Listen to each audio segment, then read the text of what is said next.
SuperTalk Mississippi Media production. This is Gerard Gibert, and thank you for listening to MidDays here on SuperTalk Mississippi. MidDays with Gerard Gibert is on the air. MidDays with Gerard Gibert is powered by C-Spire. Power your home or business with C-Spire Fiber. To learn more, visit supertalk.fm/C-Spire. C-Spire Fiber powers SuperTalk Mississippi.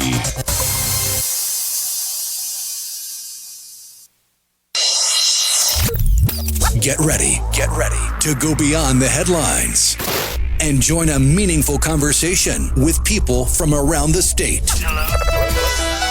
You're listening to MidDays with Gerard Gibert here on SuperTalk Mississippi.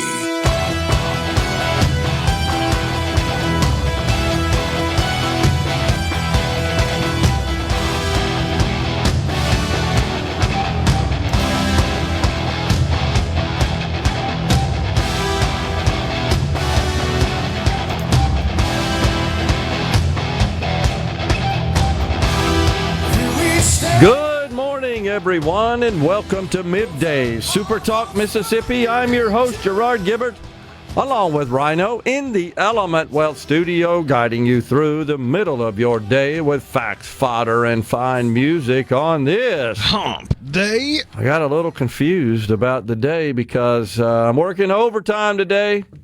Was a guest on the Gallo Show with guest host Lucian Smith.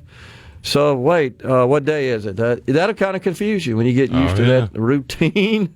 But we're here. We're ready to go. A whole bunch of stuff going on for you. We got Senator Bryce Wiggins on the program today. He, of course, represents Jackson County on the Mississippi Gulf Coast. He'll be on at 12:35. We had Senator David Parker set up for today, and he had a conflict. Look, guys, it's understandable. It was committee deadline day.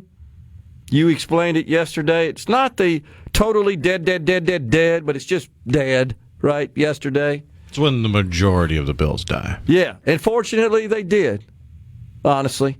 But he was unable to join us today. He's going to be on next Tuesday to talk about what's going on there in the Accountability, Efficiency, and Transparency Committee, which he serves as the chairman for. And then we got a lot of stuff going on up there in Washington, and the markets, the Dow is down, up a little bit now. It's in the green, 21 points. The NASDAQ is down. That's because Alphabet, the parent company of Google, came out. Decent earnings, but investors weren't too totally knocked off their feet with their outlook in their subscription data center business. So little chink in the armor there. And that has got the technology issues down somewhat on the NASDAQ. That's where you find them. What about your funny money? Man, 97K. Oh, yeah, it's back up after a nosedive on Sunday down to around 90K. It's not quite back up over 100, but, yeah, it's closer.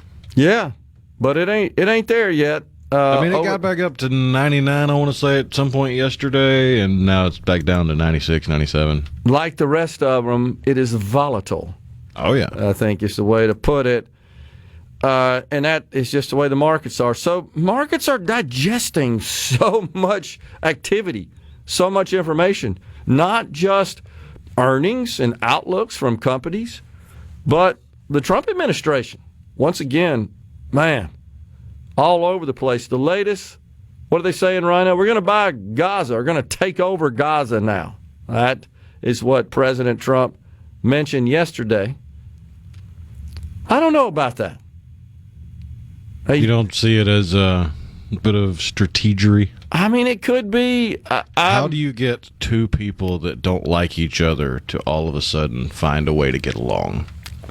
Especially, the enemy of my enemy is my friend. If they don't want to lose control of it, and Israel doesn't want to give up control of it, then they both have a reason to come to an agreement on how to share it. Yeah. I guess what I would say is, to your point, how long have these people been squabbling? Like centuries. It's just hard to believe we could. Millennia. Yeah. Finally come to some consensus about the region and how all that should be handled. But the only time there's any semblance of peace in that region is when a superior power comes in and says, stop it. That's true, but that, of course, requires intervention, and a lot of folks, understandably so, oppose such intervention. And especially our libertarian friends, which think we should. I'm still confused about exactly when we would be, under their doctrine, allowed to use any sort of force, military force. Well, they don't even agree. There are some libertarians that are diehard Monroe Doctrine people that believe the Western Hemisphere belongs to America. You've got others that don't think there should be anything that their tax dollars touch outside of 15-mile circle around them. Okay. Well, and that's, I guess I've seen more of the latter. I've always literally wondered, okay, well, if a nuclear bomb is headed toward New York, should we wait till it explodes and then respond, or would it be okay to try to deter such a catastrophe by using force in some way and defend against that? At what point is it okay? I mean, it's serious. So, but they rarely, if ever, have an answer for that. No, they don't. It's not a political argument based on theory and ideology. It's a political debate based in what would you do in reality. And much like the far left, the far right tends to have blinders on when it comes to their self-awareness of what their political beliefs really wind up doing on that second and third order effect. That's right. So, I mean, we're getting into the weeds a little bit on that, but you know what I'm saying, though, is I'm afraid that we wouldn't be able to just restrict it to Gaza. I mean, you're right in the middle of a region that's a powder keg. And it just would seem to be difficult to say, yep, this is just it. And I think Mr. Trump said something to the effect that his son has investigated the area and said it's got some great access to water there, make good beaches or something like that.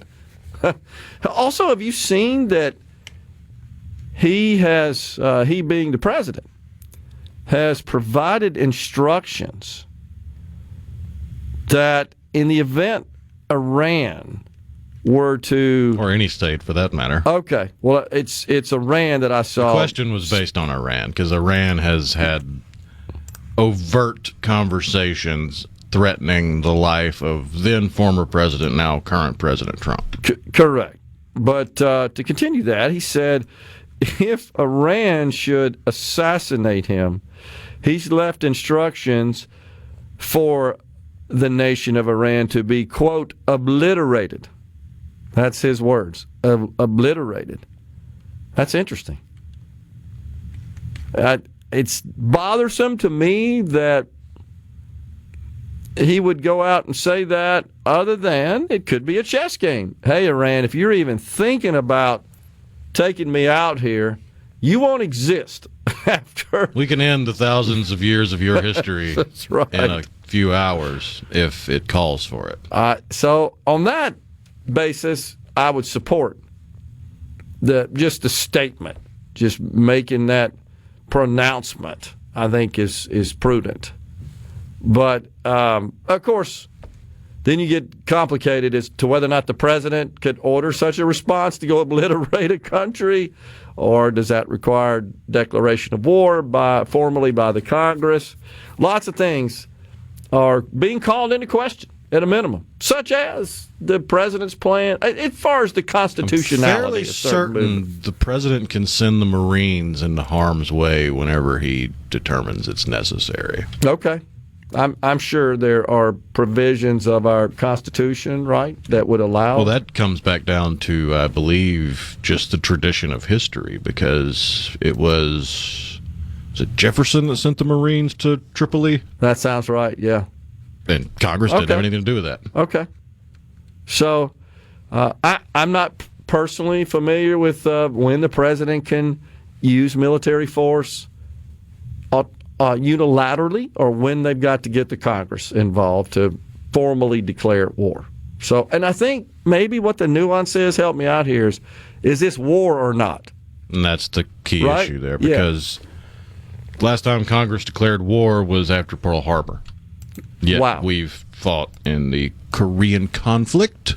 Right. The Vietnam War, they don't even try to cover that one up. They know it was a war, they just didn't declare it. Yep. Panama in the 80s, Grenada, Somalia, Afghanistan, Iraq times 2. Yeah. None of those were declared wars. Okay. Makes sense. Interesting. Okay. Well, the bill that would eliminate the income tax in the state of Mississippi over a period of time, HB 1 from the Mississippi House. In fact, we did get the article published yesterday. It's at SuperTalk FM. Get into that a little bit in the program today. That's what I was on the Gallo Show with Lucian Smith discussing. I hope you guys will read it because it really does lay out the key provisions of the bill. And also you've got lots of sample calculations on how it would affect various taxpayer situations. We're in the Element Wealth studio, and we're coming right back.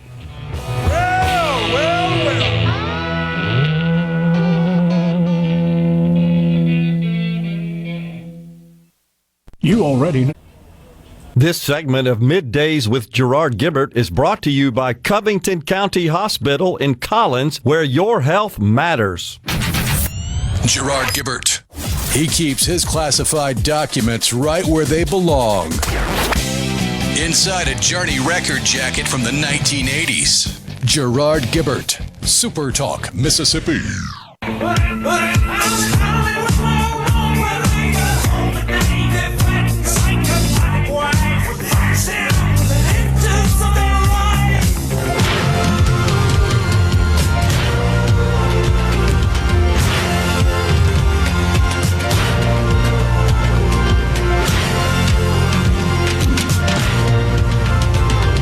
We are back with you in the Element Wealth studio. We don't need no education. Department. What's that? We don't need. He said we don't need no education in that department. Well, so is there legislation to abolish the DOE, or is there an executive order? I haven't seen the executive order actually be processed or signed or anything, but it's one of the few leaks that seems to have gotten out. It's a planned executive order. I think it's due today. Okay. Gotcha. It's a planned executive order. Just get rid of the Department of Education. So it again gives rise to the question, can the president do that with a stroke of a pen? I'm going to be perfectly objective here. I'm for following the Constitution. And I'm not saying this doesn't. I'm not sure, honestly. And what's hard about this, and I know you read up on this as well. He can, because, I mean, it was established by President Carter as a cabinet-level agency. As an executive order, right? And I don't know that ought to be possible, that a president can just say, hey, I want a new agency. Now, it could be well-intentioned, but you know what happens? That's how we got Homeland Security. That's exactly right. But you see what happens is they sprawl. Well, the USAID. Initially, you could perhaps argue we're doing good around the world, but not only that, we're keeping our true foes and adversaries at bay somewhat.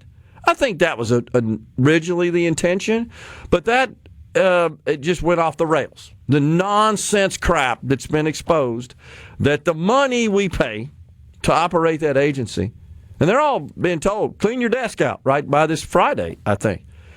And so there's fear-mongering going on. Oh, my gosh, the Democrats. Honestly, they look silly. I'll take it a step further. Further. There's a reason 30-some-odd% of the country backs them now, and there's a reason 20-some-odd% of men back them. They're at an all-time low in terms of popularity. They're a bunch of unhinged loons, honestly. There may be a smidgen of validity of concern about the USAID, but not what they're saying. not their defense. It's indefensible. Nobody wants to pay for transgender crap in Ecuador. I shouldn't say that. No clear-thinking, rational person wants to do that. There are a bunch of people on the left that do, that prioritize that kind of garbage over everything. It spanked them on November 5th, but they've yet to acknowledge that, it appears. Which is fine by me. Yeah, because I think they're going to continue to get their butts beat, honestly. The more they expose their inanity, the more people will realize that it's a foolish waste of a vote to vote for a Democrat. So here's what I would say. Perhaps the Congress should consider enacting legislation that would rein in the executive branch. And I'm not talking about Donald Trump. I'm talking about the branch of government. I'm not sure that it makes sense that a president can say, hey, we're going to have a Department of Education. Because who was it that famously said nothing is more permanent than a government program? Because, let's be honest, all the Department of Education does is create programs. Well, I have stated multiple times on these airwaves that I'm no fan of Jimmy Carter, but in defense of this one, before the Department of Education was created, America had the number one education system in the world. And if I'm not mistaken, the impetus for it was not all of the country is up to the same number one standard. If we could pull everybody up to this number one in the world standard, we would be even better. Except, since the creation of the Department of Education, we've gone from number one to, depending on the ranking, somewhere in the mid-20s to the mid-60s. From the top. Having plowed billions upon trillions, billions, yes. actually, through since it was created. So I'm not opposed to eliminating it. I support it, as a matter of fact. And heck, it was a 50-plus year failed experiment. That's exactly right. And I would agree with that. And it was... Heck, Governor his name escapes me, from Texas. Remember when he was running for president and he got, just as I'm forgetting his name, Rick something or another. I don't know why I'm drawing a blank on it. But you remember when during the debate he says, when I'm president, we're going to get rid of 3 agencies. The Department of Education. Rick Perry, yeah, thank you. The Department of Education, and then what are the other 2? Remember, he couldn't remember during the debate. But the point is, it's been discussed for a long time. And there are a lot of Mississippians, I think, that would agree. I'm one of them. Let's get rid of this agency. To your point, it provides no value. All it does is interfere in the educational system, which should be governed at the state level. Here's the problem. We've gotten accustomed to the largesse of government, and if this thing's abolished, what's that going to cost us? At the state level, it's a bunch, I can tell you. And so can we make that up, or can we get more efficient in the operating of our public education system? What a novel idea that would be.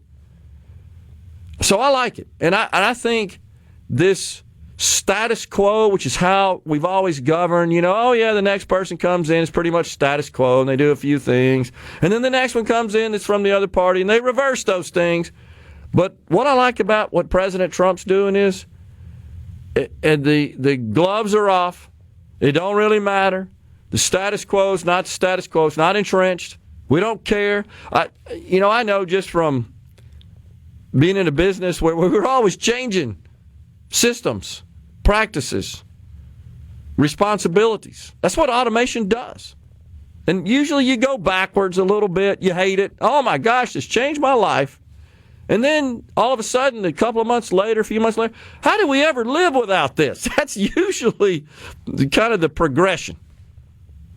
And that's what this is. So what you often get is pushback when you're trying to implement new systems, new approaches, new strategies, new policies. And the pushback is when you ask, why do you do it that way? Oh, you just always have. That's always the answer. So you really can't justify this. There's no rationale for it. We just keep paying for it. Oh, it's just always been that way. It's now that we've discovered since Elon Musk has been in town, and his cadre of 20-somethings that are brilliant using AI, and the left is all mad because they have access to the Treasury's payment systems. Except they left out one little detail, Rhino. They're read-only. Shouldn't the American people have the right to review the payment systems?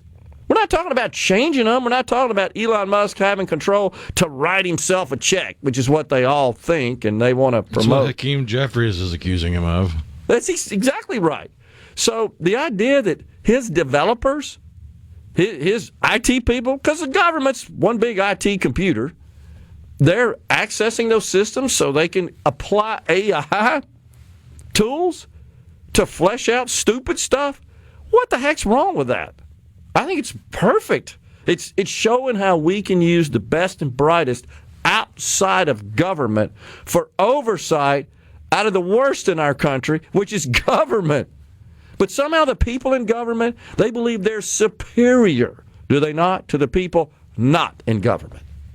And the media is guilty of putting the Democrat Party up on a pedestal as if they are demigods among us, while denigrating the Republican Party at every chance they get. No doubt. Because if you think back to when Obama took office, do you remember all the glowing articles of all the young people working on his team, working in the White House, and how amazing it was to have the vigor of youth back in governance? That's right. And now that same media, those same people who were blowing smoke up the skirt of all the young Democrats in the Obama administration are trying to tear down people far smarter than any Democrat I've ever met.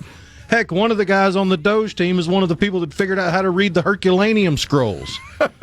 Scrolls that were carbonized in the explosion of Vesuvius and Pompeii. He can read those scrolls using technology. Isn't that who we want on our team? Heck of a lot more than a diversity hire. Exactly. So this is great because we're exposing what should have been exposed. And it's, again, it goes back to decades of, well, we just always done it that way. So I want to correct Hakeem Jeffries and all the other Democrats that are just apoplectic about this. Read-only access to these systems. Read-only. They can't manipulate. They can't change. They can't update. When has the truth ever gotten in the way of the Democrats' narrative? Never. We're coming right back.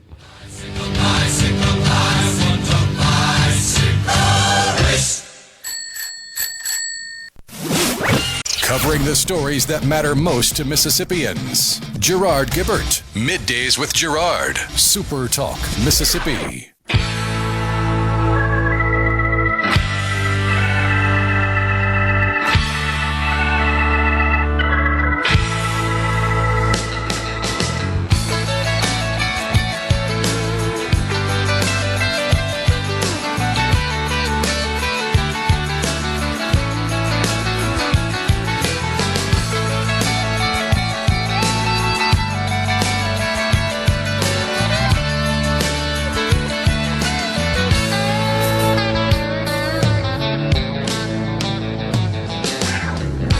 We're back with you in the Element Well studio. We appreciate you joining us. So, an update on some of the key legislation down there at the Capitol in Mississippi. So, the good news, Rhino, for you and me, we ain't got so many bills we got to track. So, what's the data on that? I'm looking for it right now. Let's see, in the Senate, 918 bills filed, 539 failed. That's 58.7% failed. Over there in the House, 1,669 measures were introduced. 1,101, or 66%, died on deadline day. That was yesterday. Overall, 63.1% of all the final bills in both chambers are now dead. Now, they're not dead. That's for another day. We need the whole show to describe that process, I think, to analyze that process. But for the most part, most of them will remain dead. That's usually what happens. The mobile sports betting is something that we've received a bunch of texts on. Would you agree? There's been lots of questions about that. 601-879-4395. That would be the C Spire text line if you'd like to join the conversation. Send us a text. Engage with us. Well, that bill, of course, pretty much a repeat of last year's measure introduced by Representative Casey Urey, which would establish a mobile sports betting program here in the great state of Mississippi. And it came up again in the House as was planned, expected, and it has passed. It's been received in the Senate, not yet referred to a committee in the Senate. It was received in the Senate yesterday. So, here's my prediction. It will die in the Senate committee. That, of course, chaired by Senator David Blunt, the gaming committee over there. He's a Democrat. He don't like this bill. Have you heard anything to the contrary, Rhino, from Senator Blunt, that he might be on board this year, might be supportive? No. Me either. And so I don't think it goes anywhere. And before I go any further, I was at the Capitol yesterday after the show because it was deadline day, and I wanted to hang around and attend some committee meetings and just take in the entertainment. My gut feel is that these high-profile measures, again, what do we say? We had a slew of them between the two houses, 2,000-plus bills. And it looks like, just doing the math here, Rhino, 800, 900 made it? Maybe a little less than that. No. Excuse me. 550 in the House made it. Just under 400, so 900 and change, almost 1,000 of the total bills filed, which is 2,500. So we got roughly 1,000 of the 2,500. That makes sense because I shared that 63% failed, so that's roughly 40% that made it across the finish line from a committee perspective. Now, just to ensure you understand, the committee deadline yesterday was for bills in the same chamber. Still got to go down the hall. You got to cross the procession, as we called it, down the hall trading legislation. Yeah, the T-Rex wearing loafers with the giant golden mace and the powdered wig.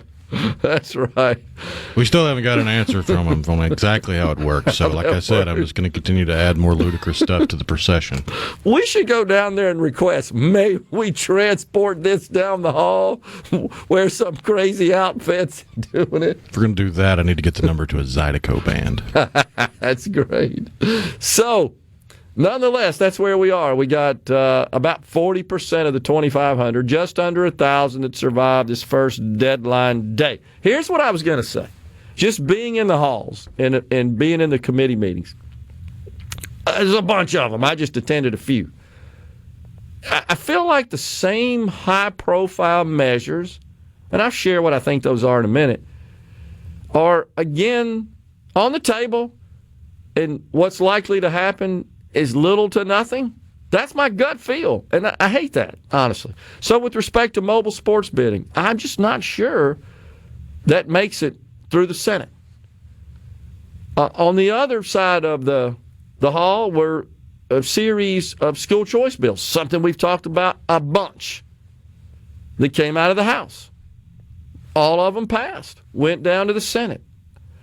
I don't feel good about that in the Senate. Again, and I know a lot of people in our audience think it's the lieutenant governor, and please don't misunderstand me. I get it. The lieutenant governor, from a lawmaking perspective, Rhino, may be the most powerful position in the state.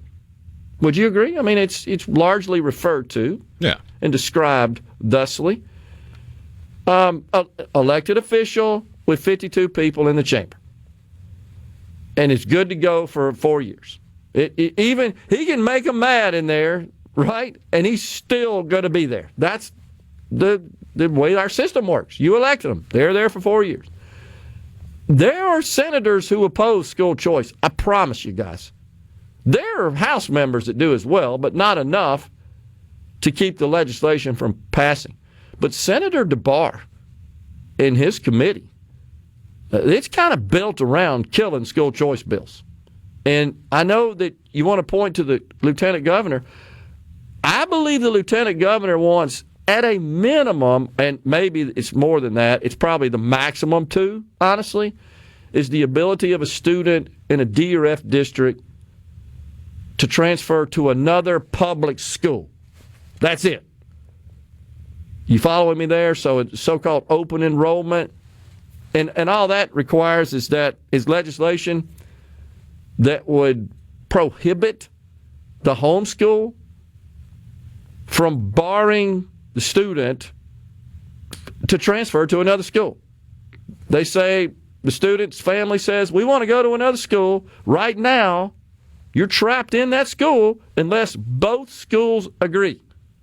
The transfer-or school, the transfer-e school have to agree for you to make that change, to swap schools. That legislation that would restrict it to D and F districts only in the Senate couldn't get through. Can't even get that. I mean, that's like the minimum. That's dipping your toe in the school choice pool. Here comes the House, sends over legislation that would do that, plus allow those trapped in these failing districts, these D and F districts, even if they attended a D and F school in the last 5 years, to take their money and use it towards tuition in a private school. Well, heck, if we can't get the basic public-to-public traction in the Senate, it's unlikely that something even expanding on that with public-to-private is going to go through. But I promised you I was going to track something and report. I'm going to read you the caption of a bill. Tell me what you think about this. To prohibit state, county, and municipal agencies, departments, institutions, or offices and its political subdivisions from entering into minority set-aside contracts or from providing minority businesses with preferential treatment.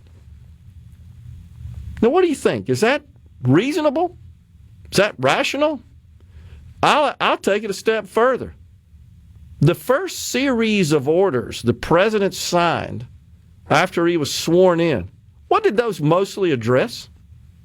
The sprawling, explosive DEI nonsense programs in the federal government that has absolutely gripped the federal government, including our U.S. military.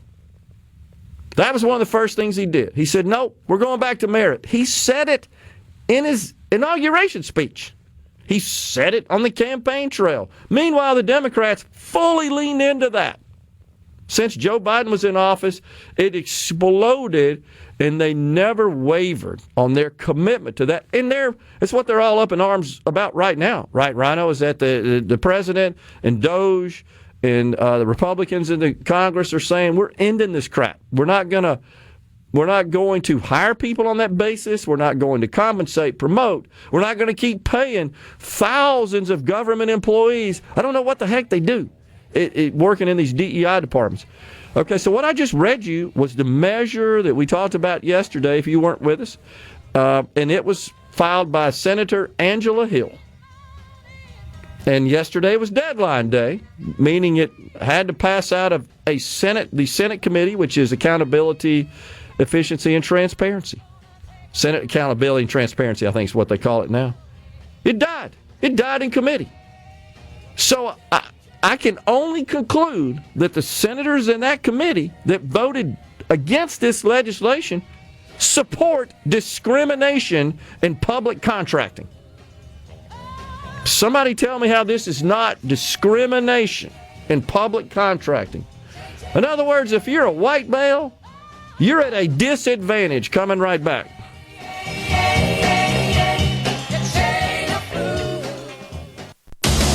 Middays with Gerard. Good for America.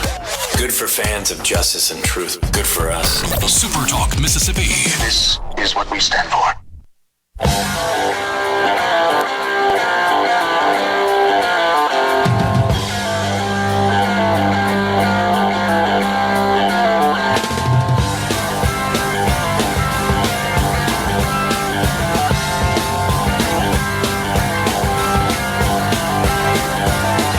Sky is red, I don't understand. I spend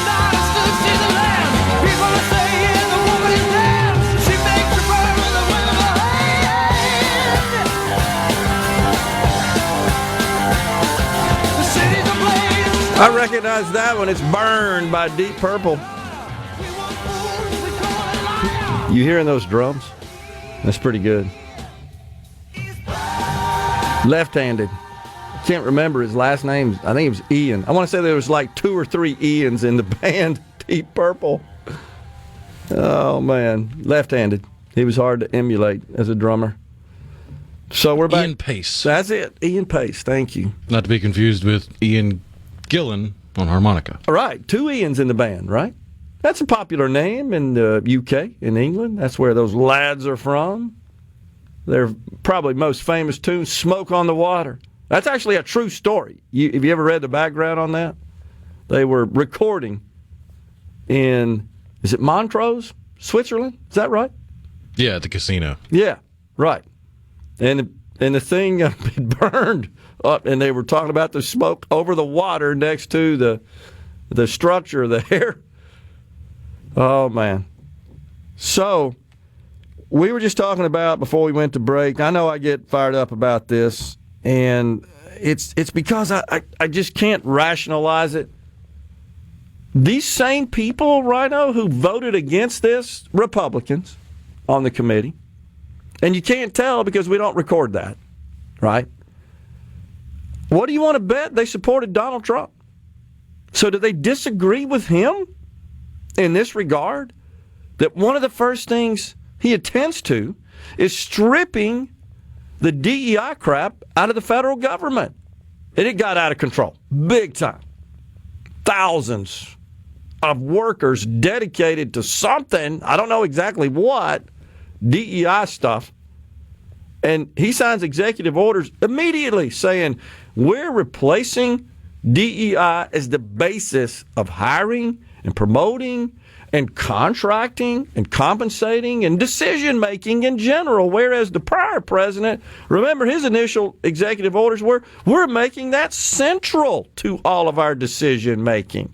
But yet right here in the state of Mississippi, we can't seem to do the same. This was just very simple legislation. Says you can't give preferential treatment based on the color of someone's skin.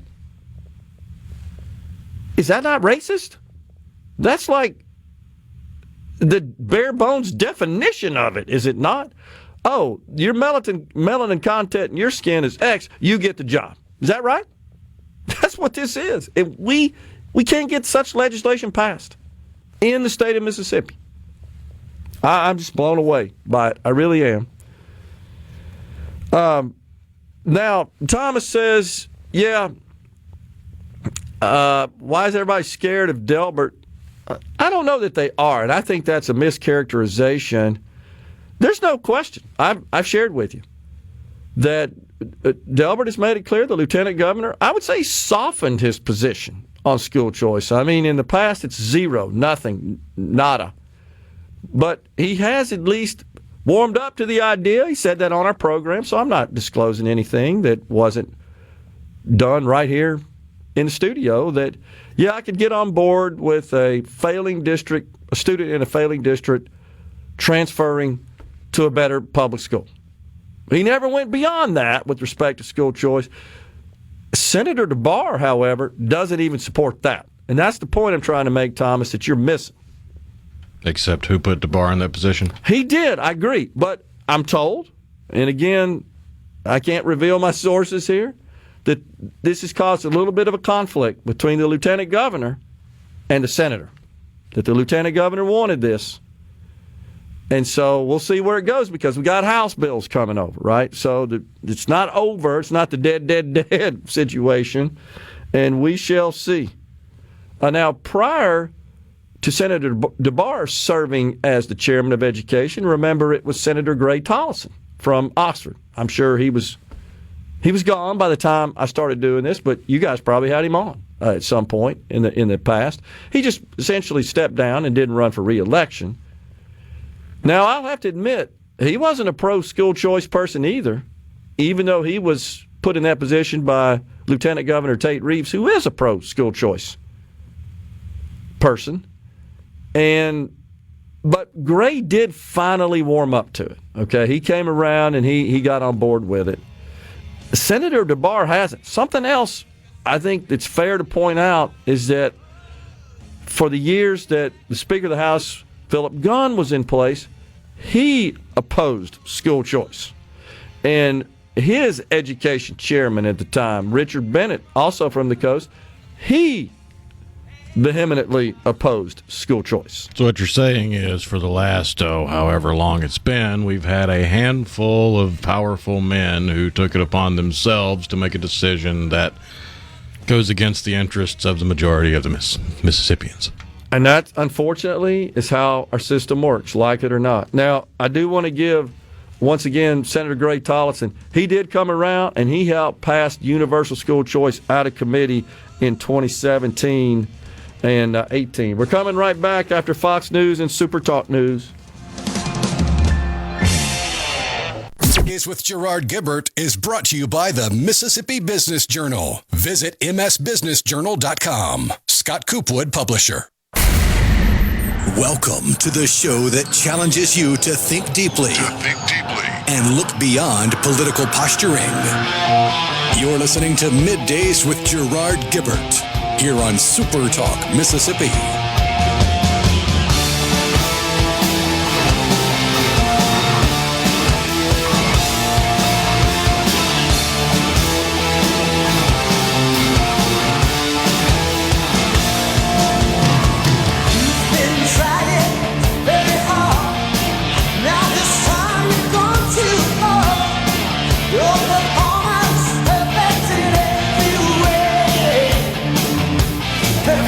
Welcome back, everyone. It's hour 2 of Middays live from the Element Wealth studio on this Hump Day. Are you thinking about or planning for retirement? Do you have a plan? Go to myelementwealth.com or call 601-957-6006 to let Element Wealth help you find your balance between income growth and guarantees. Don't forget Middays. It's not going to be me there tomorrow. But it is Middays tomorrow at the Trade Mart in Jackson for the Dixie National Sale of Champions. The Sale of Champions at the Dixie National Rodeo is brought to you by Mississippi Farm Bureau, growing the future of agriculture and helping students go to college through this annual event.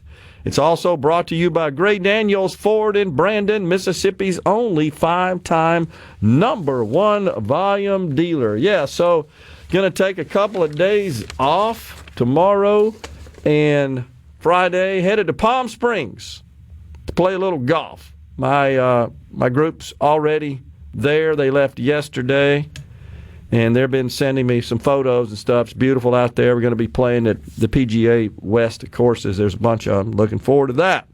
So the question on the C Spire text line that we have before us is, if you don't mind, who were the names of the people or person you said was against school choice?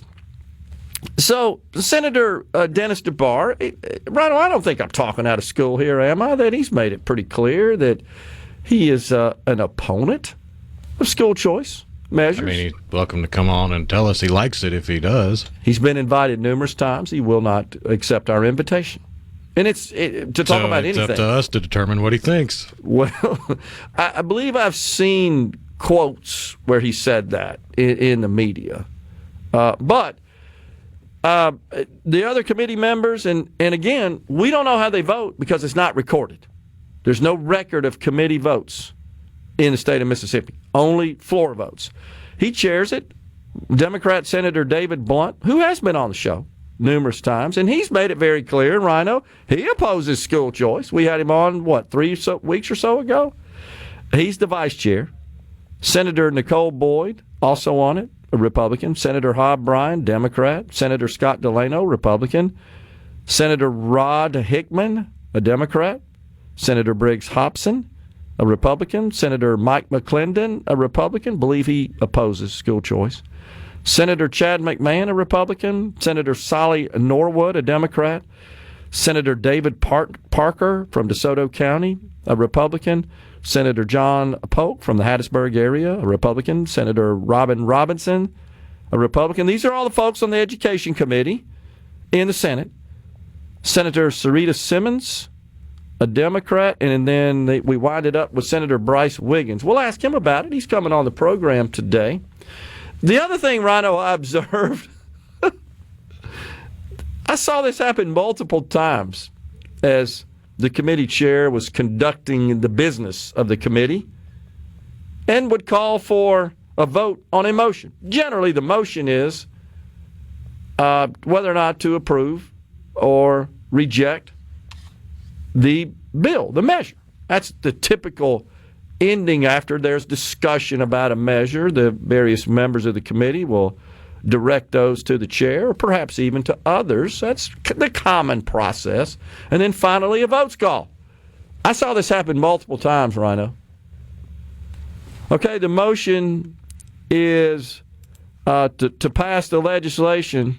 What I think they usually get formal title sufficient, do pass is the way they term that.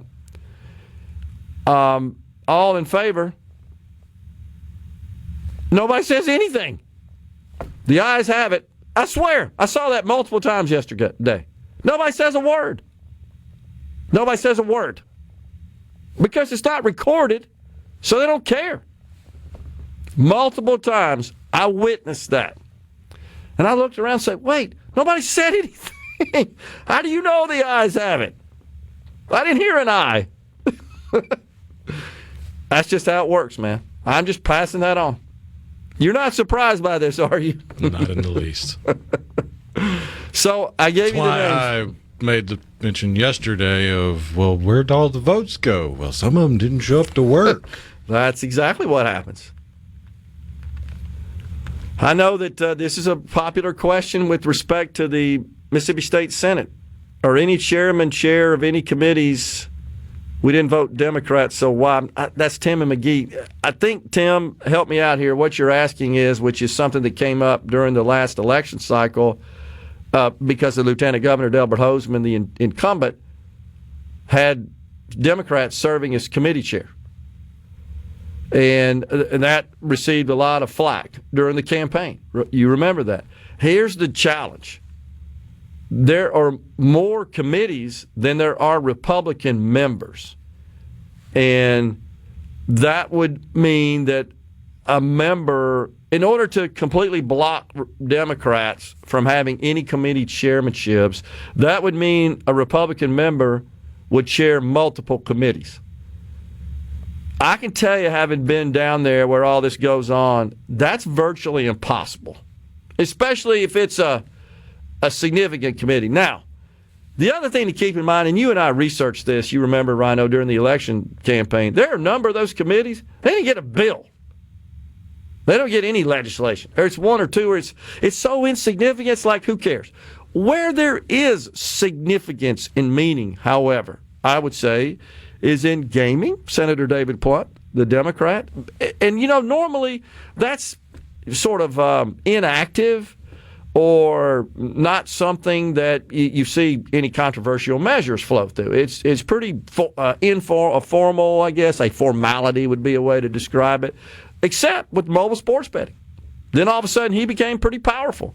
And then the other is education. Well, that's chaired by a Republican. It just happens to be a Republican that opposes school choice. And more money of our budget spent on education than any other category of spending. So, but with respect, honestly, to the other committees having Democrat chairmen, it's of little consequence. Those two, the other powerful one is Senator Hobb Bryan, the Democrat, who chairs the Public Health Committee. That's significant. There are lots of bills, lots of controversial measures yesterday, Rhino, flowing through the Public Health Committee. Top of that list, you'd have to say, is the extending a full scope practice to nurse practitioners. In particular, is it nurse anesthetist? Is that the job description of those? So that's controversial, and that has been. You know that.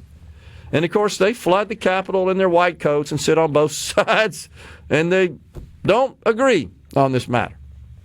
So that's kind of how it works. But we looked it up last year, I believe, like 56 committees or some insane number of committees that honestly are too many in my view.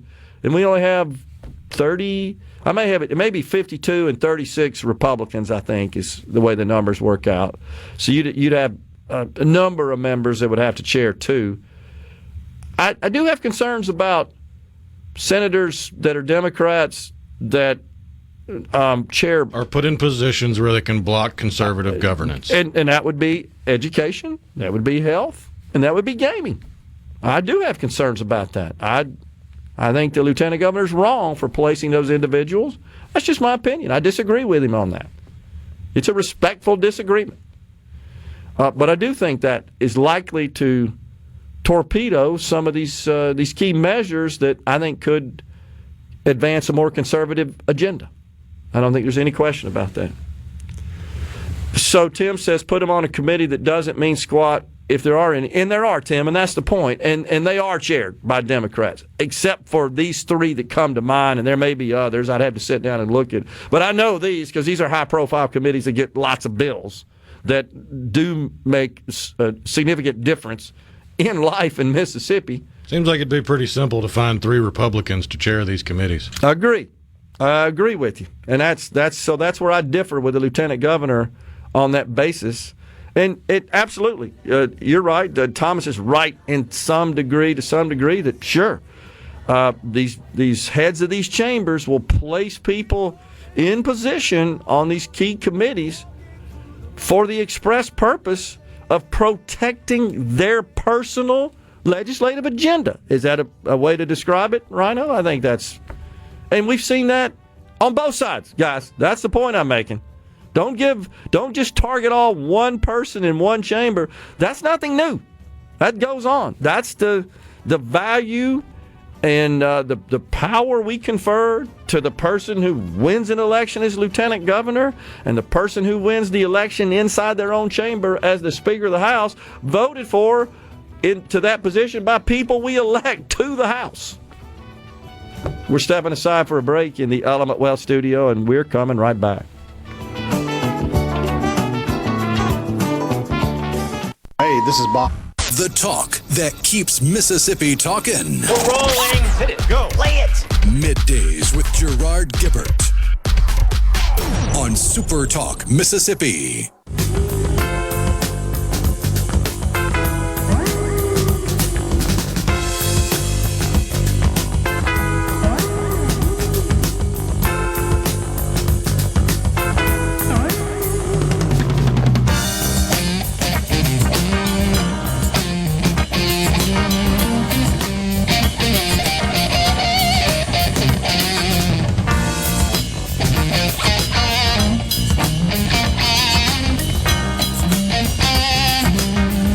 We're back with you in the Element Well studio. So, I'll say it again. Hoseman is a rhino, says landfill management. Here's what I would say to that. I'm not exactly sure what a rhino is anymore, the Republican in name only, and I think that's because there's no consensus anymore. There's so many factions. It's both parties. There's so many factions. It's hard to get consensus around key issues. And even though the party published a platform, you recall that, it's required to. It's part of the RNC. I'll give you an example. Abortion. That's a pretty high-profile issue, I would say, in the country. There's zero consensus on that in the Republican Party. And there are those who firmly believe life begins at conception, and thus any abortion at any point after a life has been conceived is objectionable to them. And then you have others, including the president, who said, no, 16 weeks. That he actually criticized the 6-week ban in Florida. So we got the highest elected official of the party that really conflicts with what's been legacy, historical view on that key issue. That's just one example. I could go through hundreds of others. But I get your point, landfill management, in that, as Rhino points out, the lieutenant governor, I think, leans more away from conservative, what would be typically deemed as conservative policy. I don't get the feeling he wants to do anything about taxes, for example. I think he'd be quite happy just to keep all the money so that he could spend it as he sees fit. Would you agree? That's the impression I get. And then the school choice issue. Much less about personal responsibility, much more about central planning. Right, exactly. And it's not that his intentions aren't noble, at least to him. It's just that that's not consistent with what most people agree with. On the other hand, he won the election. So he would conclude, hey, I won fair and square. People must agree with my positions. That's the way it's supposed to work. I'm not saying it does. I can tell you that on taxes, I've said this before, most people wake up after something's happened on their taxes and say, what happened? They don't really pay attention to it, beforehand. And while it's being debated and negotiated. Look no further than the tax bill in the House, HB 1. So, by the way, folks, it is up. It is up and available for your review at supertalk.fm. I hope you'll take a look at it. You can find it by Googling for it, HB 1, my name, SuperTalk. Any number of ways it should come out pretty close to the top there in your search. Or just go to the SuperTalk website and you'll see it. It's listed. I think it's down among all the collage of stories that are published on the site below kind of the splash page, but on the home page there.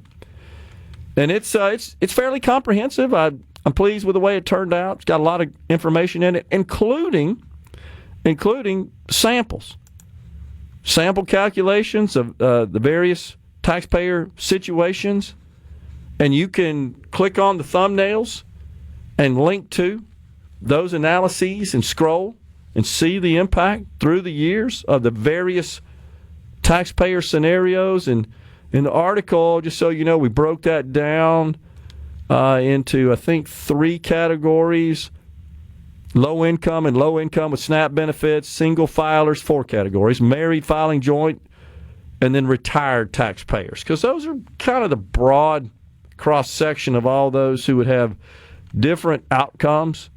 And this is the House bill. The Senate, of course, is yet to file their bill. There's a different deadline for those sorts of measures, but that's coming. I have talked to Senator Harkins and others over in the Senate about what they're thinking about. And these models that are published are just for the House bill. So you can go see kind of the impact on various taxpayer scenarios. I did create, at the request of Senate leadership, a model for what they're thinking about. Something that I think is going to be an issue that will come up with respect to the House bill. I modeled a head of family with one dependent receiving SNAP benefits, and I did a married filing joint with 2 children receiving SNAP benefits. Why SNAP benefits, also known as food stamps commonly? And the reason I did that is because SNAP benefits, when used to purchase eligible groceries, are not subject to sales tax. So the reduction of sales tax on groceries doesn't provide any benefit to those taxpayers, except in as much that I don't think the benefits are nearly sufficient to operate a household. Now, somebody could convince me otherwise, but just looking at those numbers, it's pretty dang low. It's not a whole lot of money. That's really all I'm saying, and that I have a hard time figuring out how to make that work in such small amounts. So I actually I boosted the amount that they would spend on food stamps out of their own pocket, and that's just because I don't think it's enough. So, for example, a household of 2, let's say a single mom with a child. I think we have a lot of that situation in the state. They would receive $536 a month in food stamps. To me, that doesn't seem like enough with the cost of groceries anymore to make that work. I'm not saying some can't stretch that into it, but in the model, I assume they're spending another $200 a month for groceries over and above their SNAP benefits, and we included that in the model. So, by the way, an individual that qualifies for food stamps, it's a head of family situation with a child, for example, like we just discussed, their gross income at maximum can be $27,495 to qualify for food stamps with a family of two in the household, the parent and a child, for example. I simply estimated they're spending another $2,400 a year on groceries over and above what they get from the food stamp program. $4,000 a year, which isn't a lot. That's $300 a month on non-groceries and $100 a month on fuel. Maybe that's a little high, but I included that. Well, to those taxpayers, in the year 2026, it produces a increase in their overall tax burden of $16 a year. In 27, $13. 28, they get a benefit of $6. 29, $24. And then I did a married couple filing joint with two children also receiving SNAP benefits. Their total income for this family of four, $40,500. I chose that figure because that's the maximum amount they can receive to be eligible for food stamps. I say they spend a lot more on groceries. And that's a problem, of course. So, because they don't obviously get enough from the food stamp program, and by the way, it's a small amount. They get $975 a month of food stamps for a family of four. $975. That's what it pays. So that doesn't sound reasonable to me that would work for them. And so I just said, okay, they're also spending another $200. They're supplementing it. And when you plug that into the model, again, because they're not paying hardly anything in income tax. So eliminating the income tax doesn't get them a lot. In fact, it gets them $38 is what they'd pay in 26. Well, they're only paying $45 of income taxes in 24, but it's a net effect of it's going to cost them $93 more in 26, $154 more in 27, et cetera. So, nonetheless, that's kind of how all that shakes out, and I hope you'll go take a look at the article and see what you think about that. This measure, again, I don't think this will be the final form of anything we get. I think we're going to see the Senate and House come together and cobble together some sort of tax reform legislation that's likely to be a compromise. We're stepping aside for a break. Coming right back, Senator Bryce Wiggins joins us at 12:35.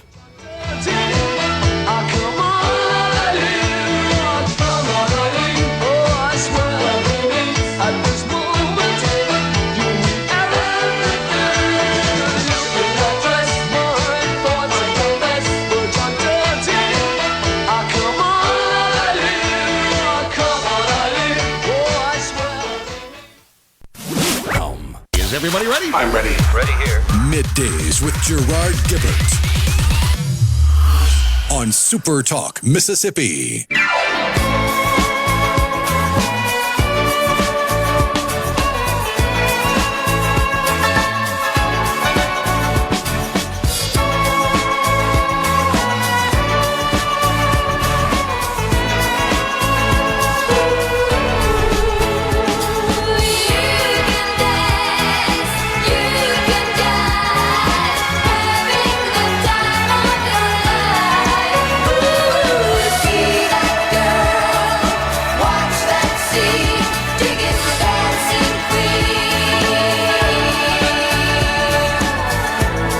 There you go. That's ABBA. They still may have the record, right, of having sold the most records of any recording artist in history. I know that one time I think they held that distinction. They were pretty popular back in the 70s, 80s. Big time. From Sweden. I think the Beatles and Michael Jackson have both overtaken him in sales by this point. Okay. Garth Brooks might have already beat him too. Well, it's because he had back to back Diamond albums in the 90s. He did. A little more staying power from those groups, I guess. More intergenerational, shall we say. Back with you, though. The C Spire text line. Let's have a bill that allows taxpayers who have no children in school who still pay school taxes, that their school taxes go to parents who wish to put their students in an AB school. So I think I'm reading that this person supports the payment of ad valorem taxes. That's what, at a local level, supports schools. Your, of course, sales taxes and income taxes also support schools from the state level. So I've actually thought about that as well. It's a good recommendation. So, I've talked to the Speaker of the House about what about some sort of private participation to fund the tuition component of a public-to-public transfer. So the way school choice works in a public school to public school transfer, if you're transferring out of the district, for example, there's a local component of funding for every student in every district. There are taxes collected that are combined with the revenue received from the state to operate the public schools. So the idea that I could contribute to a fund that would defray the cost of the local portion of education. I believe, Rhino, we have legislation in the state. I know we do concerning a number of various charities. If you contribute to those charities, you can receive a tax credit for your contributions. That would be a dollar-for-dollar offset against your sales tax. Ad valorem taxes as well qualify for most of those charitable entities. And so I think there's one, if I'm not mistaken, for some sort of education tuition deal. I don't think it goes quite to this level. But, I just think in general we ought to call upon the private sector more to help fund some of these programs that truly are just somewhat out of the normal funding scope of the state. Healthcare is one. Why couldn't we set up a fund that the private sector could contribute to, private individuals, private companies, maybe get a little tax advantage? I'd like to see some little tax advantage from the federal government where your taxes are a bigger deal than state taxes are, to help perhaps fund healthcare for the truly needy, instead of just placing all that burden on government. Get the private sector more involved. You think about in this country, some 25 to 30 million who don't have insurance. I've thought through a program where, why couldn't I adopt them, so to speak, onto my group insurance in my company? And I'll pay for a couple of families just to get them insurance. Federal government, just give me a little tax break for doing that. I'm not looking for full reimbursement, full coverage, because that doesn't accomplish anything. That just is moving the dollars around from one pot to another. But to get the private sector, they get great commercial coverage. Of course, you'd have to get agreement from the insurers as well, because in general, for someone to enroll in the group coverage from their employer, they got to be an employee. These people wouldn't be. It's just thinking out of the box here of how we can address some of these issues without always just pointing to government to do it. Let's see. I can't really read it. This is Jerry in Waynesboro. Explain to me. What does it say there, Rhino? Here we go. Explain to me, like I'm 5, why are protesters burning the flag of the country they don't want to leave while waving the flag of the country in which they don't want to live? Yeah, you've seen a lot of that across the country, have you not? These protesters that are mad about the deportation efforts. If you look closely, instead of just the crane shots or the helicopter shots, if you zoom in on many of these protesters, they tend to be wearing the same uniform and look, I'll put it that way, of pretty much every protester we've had that's been showing their rear in public since the summer of Floyd in 20? No doubt. It's their hobby. It's right. How they, it's all they do. It's their purpose in life. Try to move up the hierarchy of needs. Professional protesters, I guess, if there is such a thing. Aggrieved. No doubt. Jason in Starkville said to my adopt word that I used, the word adopt in my suggestion, I'll let you adopt me. Again, I'm just going to say it. I think we need more cooperation with the private sector and government. Don't just sit down there in the Capitol, federal and state level. I'm not just being critical of our state legislators. Think about engaging the private sector. Because, Rhonda, when I'm in that Capitol, I don't see anybody from the private sector. You know what? They're all working and taking care of their businesses and their jobs and creating wealth, making money. That's great. But those leaders could call on leaders in the private sector to engage. And I don't want to say they never do that. No, it does happen.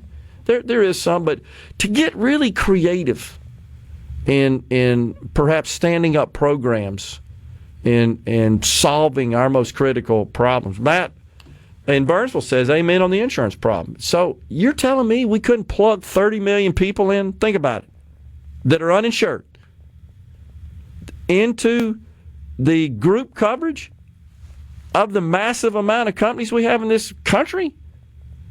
They could just discontinue their DEI spending and cover and get everybody insured. We'd all be better off for it, is the point. And no government.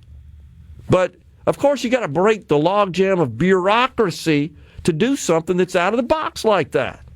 And you have to have politicians who actually want to govern and are willing to put in the effort of actually thinking outside the box. So true. And creating something. Other than just laundering money, as you pointed out for us yesterday, through existing agencies that are just stood up by an executive order.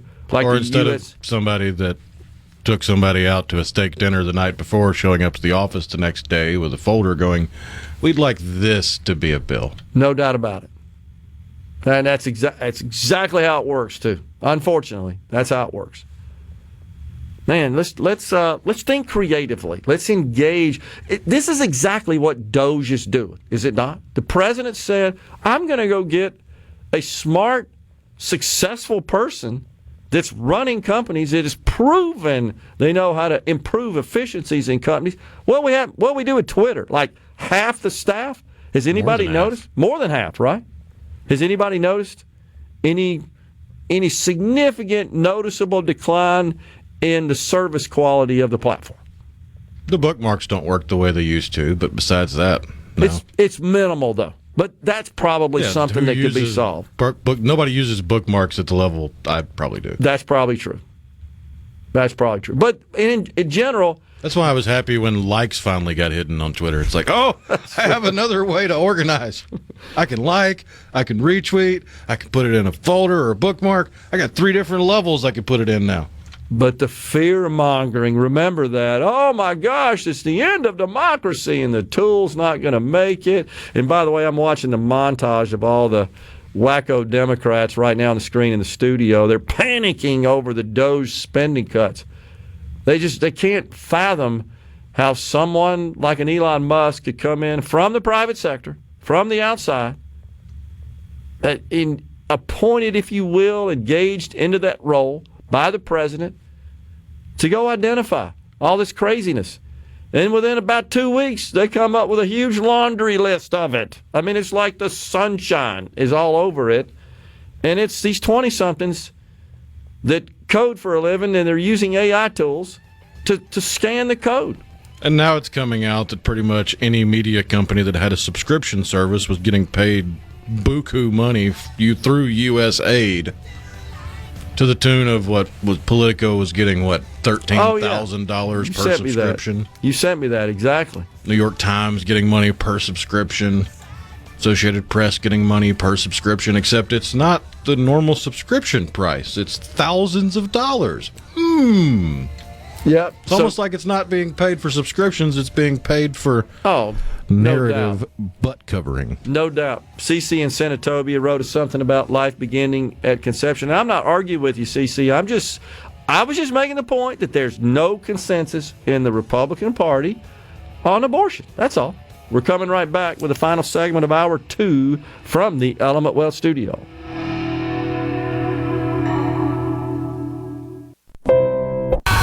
It's so awesome! Middays with Gerard Gibert. Come on, let's get on with the show. On SuperTalk Mississippi.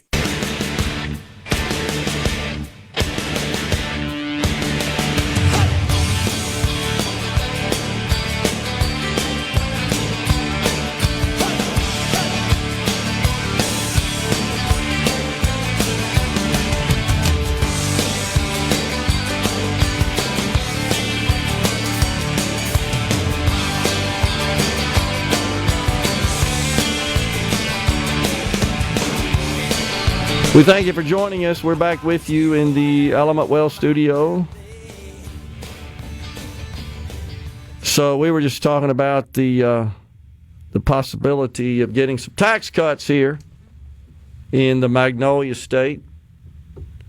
Man, I would say that what you can expect from the Senate, and this is just pure speculation on my part, and that's just from having some degree of discussions with the folks who would be architecting that legislation in the Senate.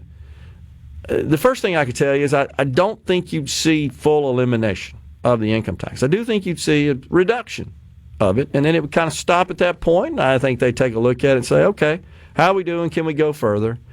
I think you'd see a different approach likely in taxes on fuel.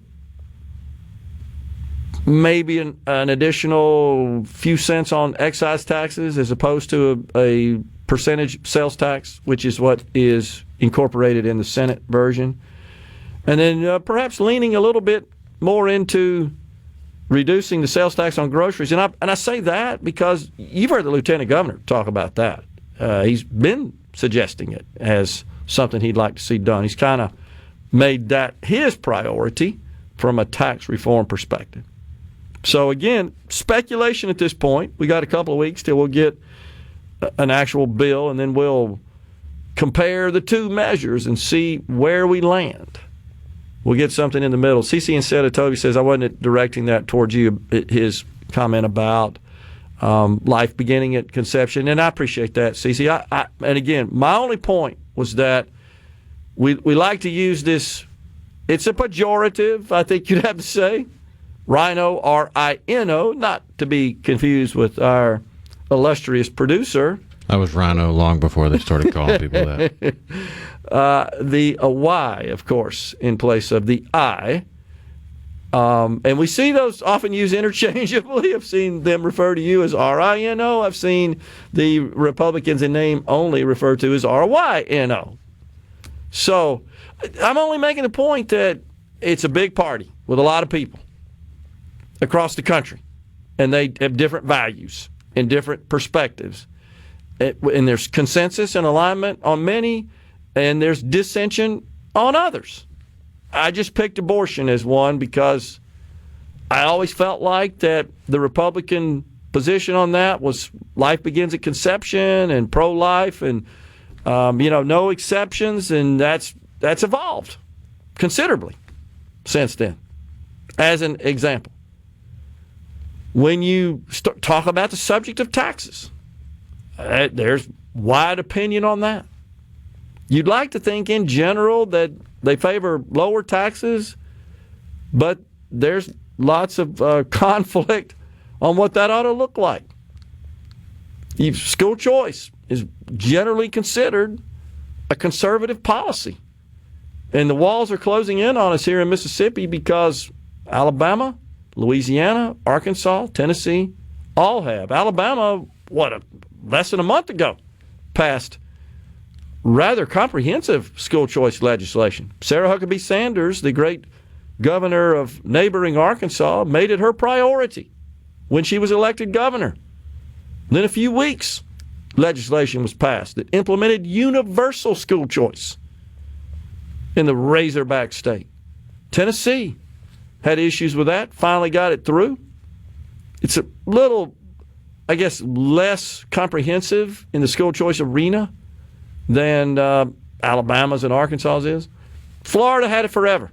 Seems like it. Iowa, Kim Reynolds, a fantastic governor of Iowa, really leading the way. By the way, a week or so ago, you probably saw that, Rhino. She announced the creation of a state Doge-like body. That's the way it should work, in my view. And for what it's worth, I'm happy to serve on such a group in any capacity I can to help with that. I've got a fair amount of experience with forensic accounting and could offer some thoughts and perhaps leverage that background as well. We should do that here in the state of Mississippi, not just rely on an agency, but the legislature should commission that. In this case, it was the governor. I think it was brilliant. Let's see. Thanks for reading the comment. As a taxpayer, I'm interested in all students receiving the very best education. My husband and I pay $1,300 every year for school taxes in Jackson County. Just think what a private fund would look like if this was to happen. Yeah, I completely agree with you. And I don't know that it works to take the money you're paying now, which is funding public education, to use for education savings accounts. What I'm suggesting is to create some sort of program where private individuals, private companies could contribute to a fund that would be used for education savings accounts to empower parents to enroll their children in the best educational setting. That's what school choice is all about. That's more Deep Purple for the end of hour 2. We're coming back after Fox News and SuperTalk News. Senator Bryce Wiggins at 12:35.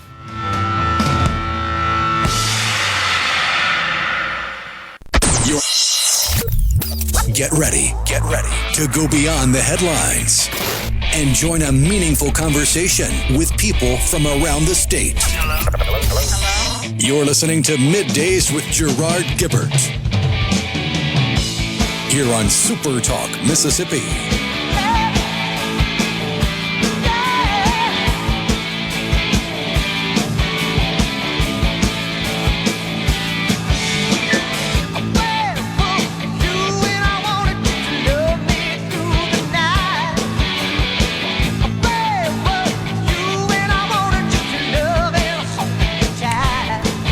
Welcome back, everyone. It's MidDays, Hour 3. The afternoon portion of the program is now live on this Hump Day. All right, we are back with you. Oh, wow, let's see. We got a bunch of texts. We appreciate that, as always. Matt in Burnsville says, how about a public or nonprofit insurance fund we could give that does the same thing that those who donate get a double tax deduction? Well, I mean, there's all kinds of ideas. Matt, I hear you. Just anything, I believe, that would allow the private sector to address this issue and provide some financial support. Again, outside of government, always relying on government with these safety net programs. Specifically, I'm talking about health insurance. And this idea of, man, if I could adopt a couple of families or even more, whatever I could afford as a business person now, and add them to my group insurance coverage, well, that takes two off the government. Give me a 10% tax credit or something for that.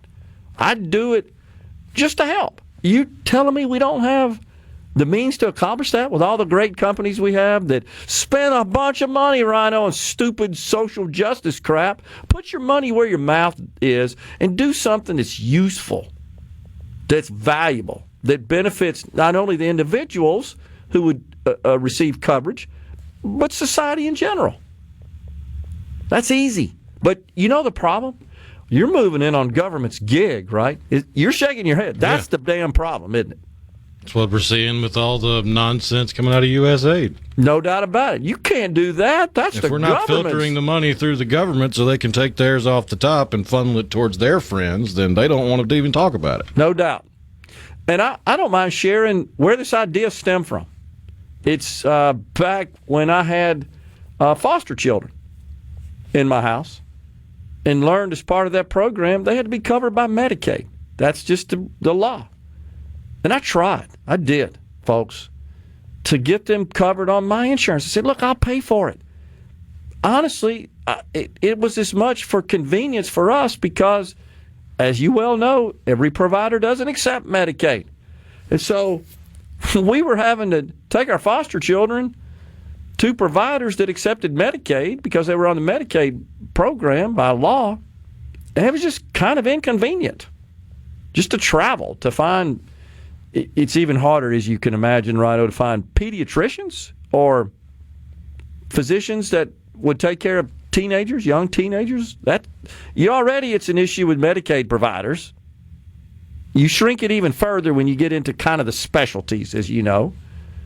And I offered, and it wasn't that the Department of Human Services here or Division of Medicaid, Department of Human Services is dealing with both because the foster child program is administered by the Department of Human Services. They were sympathetic to it and appreciated it. They can't do it. And the reason is because, and you could kind of see this, foster children are not permanent. So foster parents can call anytime, day or night, their social worker assigned to the case, because foster children still are under the administration of the department, and say, come get them, I'm done, I don't want to do this anymore. Well, then you could see the problem that would cause if they're enrolled in insurance and now they're back into the system, they may get placed in another home. It gets sticky. I get it. But it seems like smart people could figure something out along those lines. And that's when I said, what if I just wanted to add some people to my insurance, just as an act of charity, just to help out? Well, no, you can't do that because they don't work for you.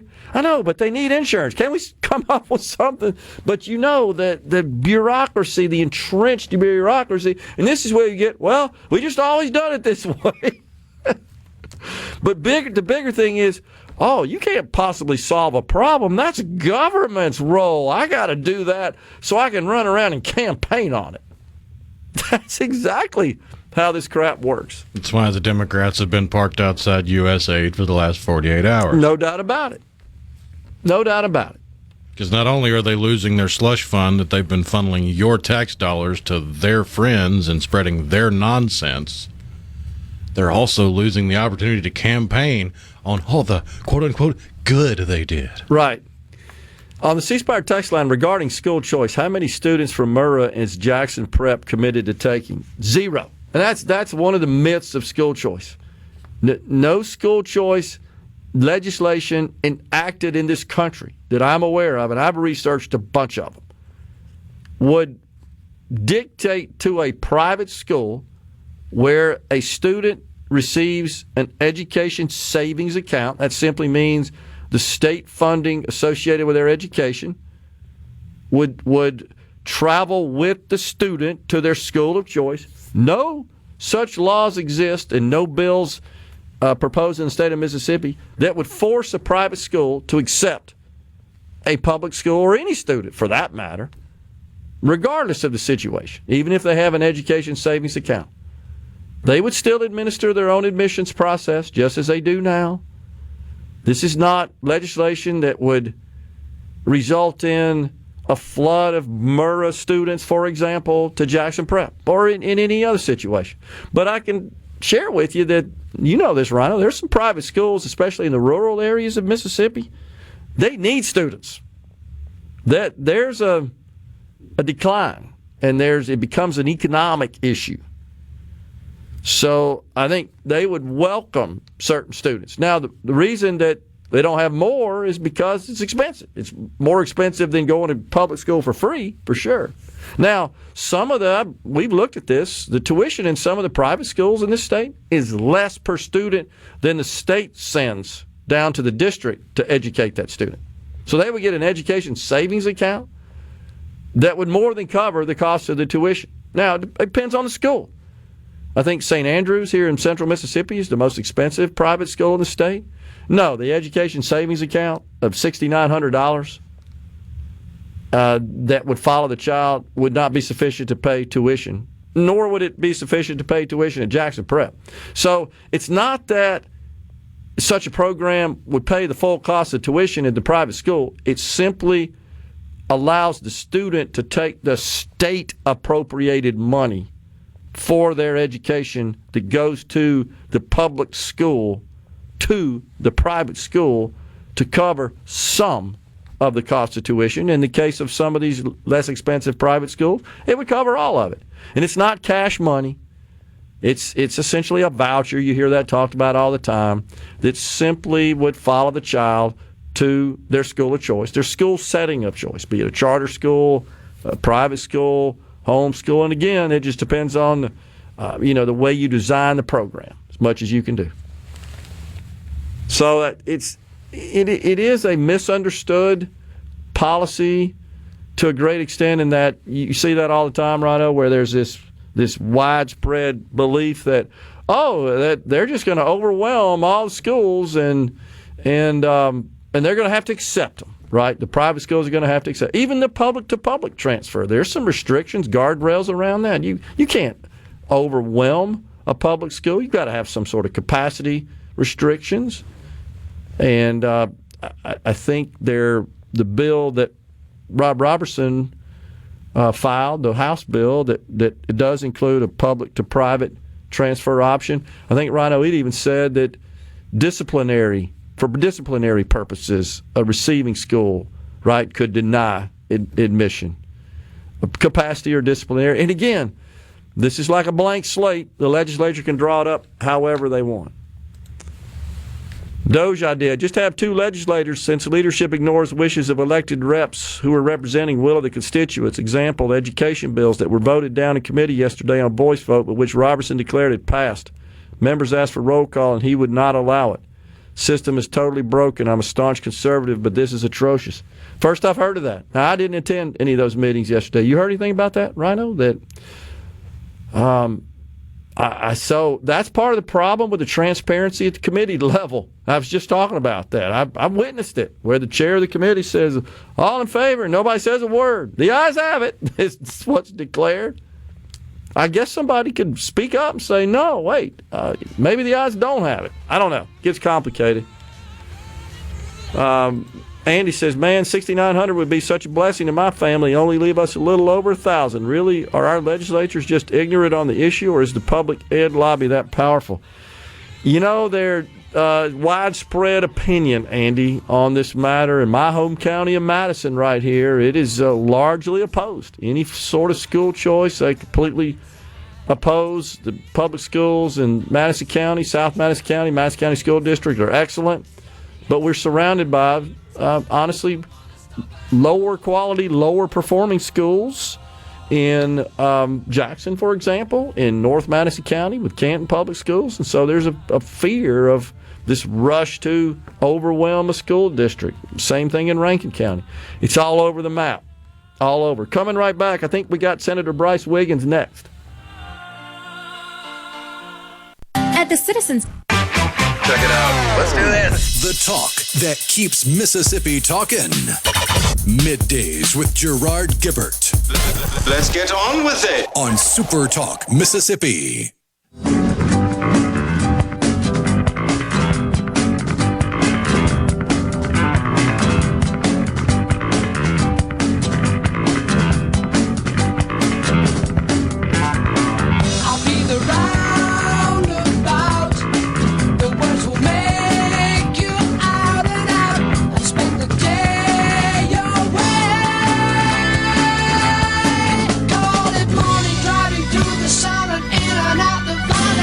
Welcome back, everyone. It is Middays. We are live in the Element Wealth studio. We're pleased to have Senator Bryce Wiggins. He represents District 52. That incorporates Jackson County. Serves as the chair of the Senate Judiciary A Committee. Senator, good to see you, sir. Thanks for coming in. Thank you, Gerard, for having me. And I got to say, y'all have the best music. Rhino plays the best. Like, no offense to Richard and his team, and when Paul was here, but y'all rock it in. We into believe the breaks. So too. Rhino, I think. But after watching the Grammys, or at least parts of it, I think you and I are probably stuck in early 80s, That's maybe. Right. Yeah, 70s, 80s. Okay, yeah, well, that's classic rock. the happy place. Yeah, me too. The Grammys, that's not even music anymore. It's not. No. Yeah, so we appreciate you coming in. A lot of stuff going on. Deadline day yesterday for bills to pass out of committee in the chamber in which the bill was filed. Correct. And it was a flurry. Yesterday, I saw you. I was hanging around the hall, and in the 216, the old Supreme Court room. That's where you guys have the big committee meetings, and lots of folks in the gallery with some controversial matters. But it was one after another, wasn't it? It most definitely was, and I do appreciate folks like yourself being there to watch, because it is a process. And let me just say this. I know people think that, and understandably, that maybe we don't do a lot, but when you see days like that, which is the deadline day, which is really, really, really busy, you got committees, but that's also kind of the culmination of weeks, to say the least, if not months, of bills having been worked and having been looked at. And, I think there in the Senate, there's a lot of great chair people. And yes, what you saw yesterday was us running from committee to committee to get everything in. Yeah, and I will say I'll just echo what you were saying, that people look frazzled because they're rushing from one to another to another. Now that's not the case every day in the Capitol, but certainly when the committees are meeting and they're trying to get bills out. I left at 6:30 yesterday, and stuff was still going on, as you know. Maybe not so much committee meetings occurring, but back in the offices, hammering stuff out. But if you step back, I guess I'm a little. We were talking about the 80s and all that, but you step back and, man, that's democracy working. I agree. And we have a constitutional right. Everybody has a constitutional right to redress their government, and that is what that is. And no doubt. I can tell you that doesn't go on in a lot of places in this world. I agree. So I appreciate when people come to the Capitol. It's the people's Capitol, people's building. I agree, and we are blessed. I'm with you on that regard. So speaking of Constitution, what about Senate Bill 2605? Tell us about that one. It's kind of related to that. You're the author of it. Yeah. So I've deemed it the Return Civics to the Classroom bill, and it's kind of like what you were talking about. And let me say, it's passed out of the Senate Education Committee, which I appreciate that, and it's on the floor to go through to the full Senate. The short of it is that it's really requiring the Department of Education to work to develop civics curriculum to be taught in our schools. Now, people say, well, why is that important? Well, look, I gave this example during the committee hearing, okay, and it's not an offense to anyone, okay, it's just, it is what it is. But I will, I go home and people say, hey, Bryce, how's Washington? And I'm like, I say, oh, it's great, but I'm really in Jackson. And, and it's an illustration of federal, you got the federal government, you got the state government, and then you got within that, you got checks and balances, and you got the three branches. And as the saying goes, democracy's messy, but it's the best in the world. And I just really feel like, I think you can see from a lot of different statistics and a lot of different things that our civics has not been focused on like when you and I were kids. Yeah. And that's what I got when we brought it up in committee, had good discussion. We also passed in education a financial literacy bill, and so we're talking about maybe even combining those. The bottom line is we need informed citizens, and you've got to understand your government. And look, I'm on social media just as much as the next politician or whatever. And when you see some of the social media, I'm looking at it and I'm going, you don't know the difference between the executive branch, the legislative branch, and the judicial branch. Very true. And I'm sorry, and I think that we've failed our kids on some level. And just to kind of explain it, Chairman DeBar brought up in the committee, he said he kind of used the man on the street. Where the late night talk shows go out and get the man on the street. How many times have you gotten a man on the street and they don't know? Yeah, They no don't. Doubt. And understandably, we have a lot of problems in our government, but we're also trying to fix those. But we've got to understand how things work. And look, the executive branch is the executive branch. It's not the legislative. The legislative branch makes the laws, and the judiciary interprets. I have seen it. I think that people think the executive branch makes the laws. They don't. That's not how our founders set it up. That being said, every excellent governor and president is going to try to push the envelope and make and do what they do. They have their agenda. It is, and the legislature has its agenda. So that's what I hope that we can get by returning civics back to the classroom. And just we spent a lot of time on STEM, and you know about the Mississippi Miracle, the reading. We've done that. I think it's just time we brought civics back into where people understand it. You feel good about that passing and getting to the governor's desk? I definitely feel good about it in the Senate. I would think that the House would feel the same. I think I filed. This is the third year to file it. I think even Trey Lamar at some point had sent me a message that he supported that or liked it. So I've had people reach out, and I think we have a duty to be informed citizens, and I just think that will get us, and I've heard from a lot of people, that will hopefully get us to where we need to be, because democracy is messy. Yeah, no doubt. I mean, you explain it every day, don't you? And you see it. And try to. Winston Churchill, of course, famously said, democracy is the worst form of government except all the others, or something like that. Exactly right. And I do, Gerard, that's a bigger thing. I do think that we sometimes forget that. Like, we see all the craziness and the ridiculousness, but the things that we have, other countries don't. No doubt. They just don't. And we're going to be hard. We've always been that way. But I do think there's times we have to step back and say, look what we have, and I'm fond of saying process is policy, and let's let the process work. I think a bill, it passes the Senate, it's still got a long way to go. And I don't know, there's people that don't understand that. And I get it. Everybody's busy. I understand. But there's two chambers. You got to get it through the House. You got to get it through the Senate. And then the governor can veto it if he wants to veto it.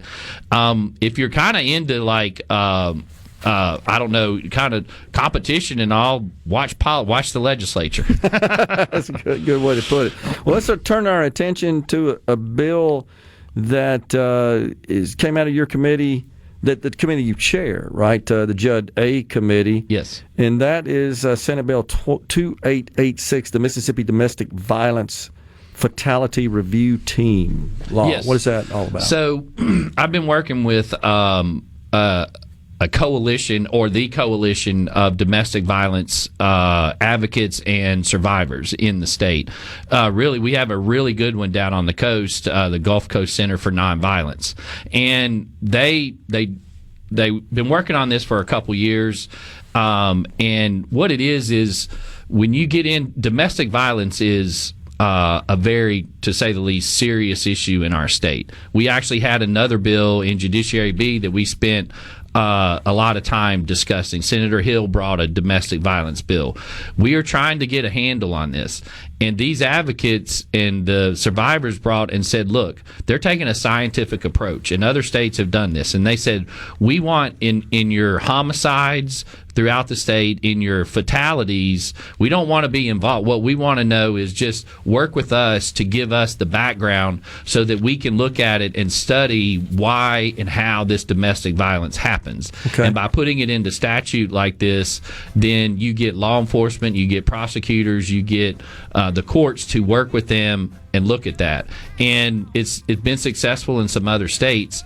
And on the break, or when we come back, I'll talk about how strangulation is an indicative of domestic violence. So is this, Senator, before we go, and coming back after the break, is kind of the goal here to accumulate information and data so that we could combat and address this? Yes. To deter it. To deter it. Yeah. And we have a lot, and I think that's what you heard in our committees, which was we've got to, it's going to be there, but we hadn't solved the problem yet. Senator Bryce Wiggins is our guest in the Element Wealth studio. We're up against a break, coming right back with more.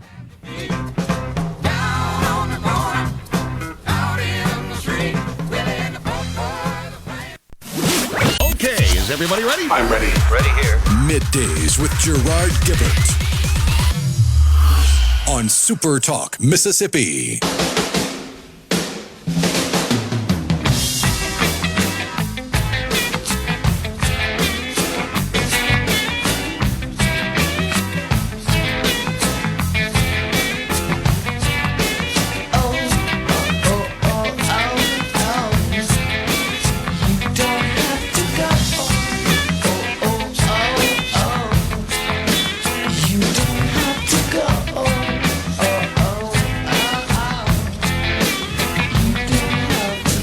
We're back with you on Middays, final half hour of the program.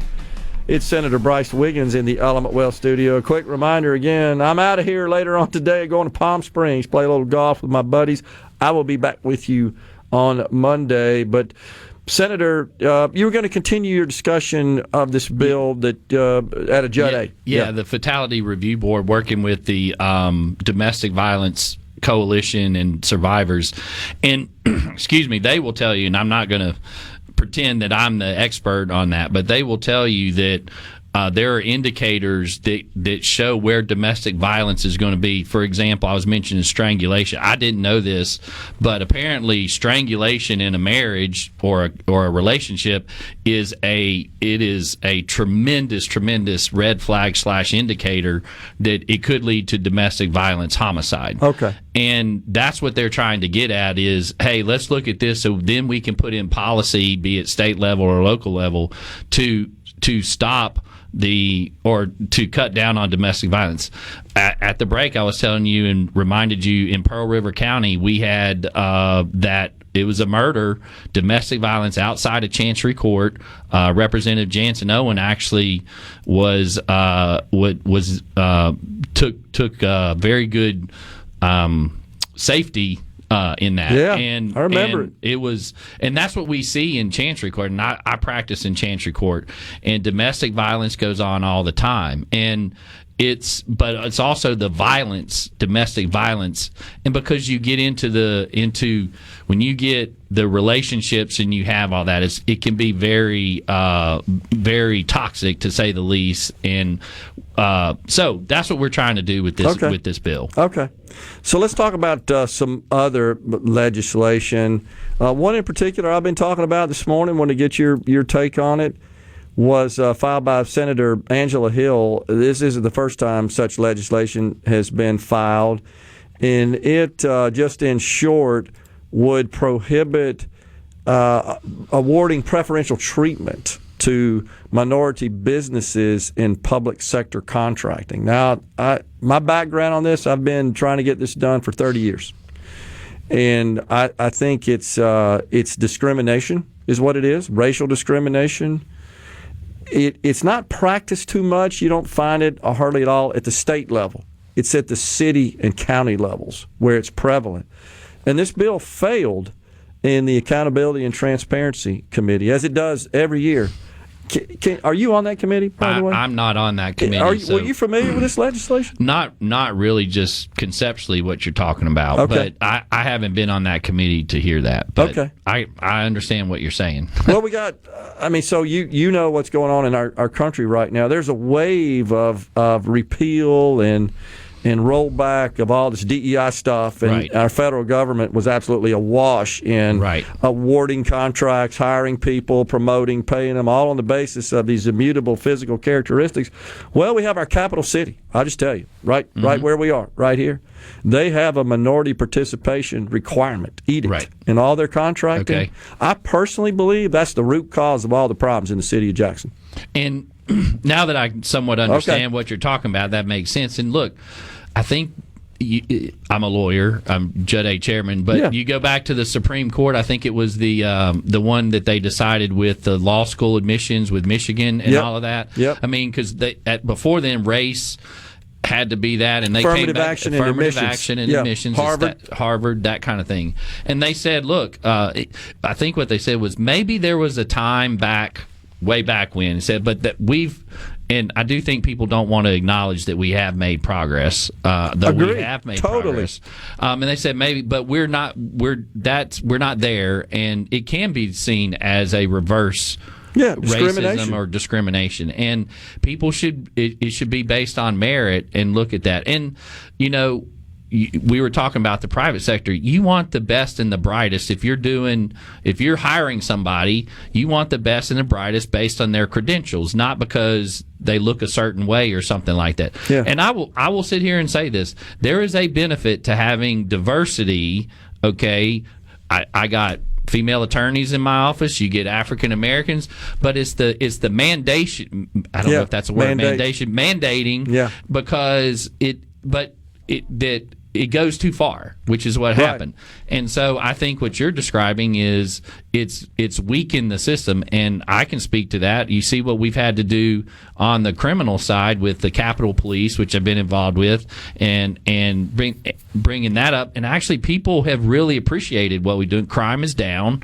Things are taking hold. To your point, I really wish the locals like that would take it upon themselves to correct that and not have the state have to come in. But as a vendor to these entities, I've been in city council meetings where that'll come up on the agenda and they'll have the proposals in front of them, and the very first page they look at is the minority participation, and that's how they base their vote. They don't care about anything else, and the taxpayers get fleeced because they pay a premium for inferior service. But shouldn't it be about the outcome? Like, is there the work they're going to do? It's about the outcomes. Well, when you built a scoring mechanism for these proposals, and you're putting a great deal of weight on minority participation, or it's a requirement, you got to have X percent, no matter what. I've actually had situations where I paid a minority contractor $2,400 a month to vacuum equipment racks. Yeah, that's crazy. Right? Right. Okay, so that's going on, and I'm disappointed that this bill didn't make it out. If I may say, and I don't want to put myself in their shoes, but I work with my Democratic friends, with my African American friends. I've got all that. I think when I talk to them, they want to be supported or judged by their hard work and their contribution. And that. I mean, and we do have a good work ethic in Mississippi, but I think that devalues that. Agreed. Well, and I'm with you. You're talking about the makeup of your staff in your firm.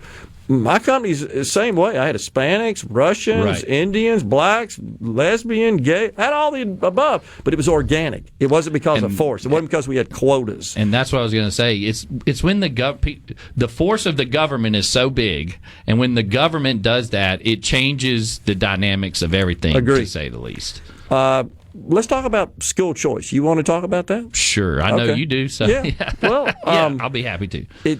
What we've been talking about this morning is Senator DeBar, that chairs the Education Committee. He couldn't get his very simple public-to-public transfer bill out of the committee. The bills, 5 or 6 of them passed the House. They've been sent down your way. Is there an appetite at all in the Senate to get something done here? So first, let me say about that meeting, I was not there, is what you were saying. It was so busy yesterday. Because you're on the committee, right? I am, but I was chairing Judiciary A at that time. I got you. So that particular meeting wasn't in there. But I've been on the other ones. I definitely would say in the Senate there's probably less desire than in the House. And as us being the deliberative body that we are, we look at those things and have a discussion about them. I wasn't in that committee meeting, so I didn't hear that. I think that I don't think it's a blanket against it. I think it's like, what are we looking at and what are we doing with that policy? Okay. So as far as what happened yesterday, I'm not sure why that is, and that was the portability bill, correct? Public to public. Yeah, and so you for can have DNF districts. For DNF districts, right? And I actually, before the session, I inquired of my own school district, where I'm at. And they say they charge a fee, which we allow them to do that under current law. It'd be the tuition, the local component. Right. Yeah. And so, I'm not sure what that was, but look, I voted for the public charter school bill, and back when that was done, in the face of probably people that didn't want that to happen.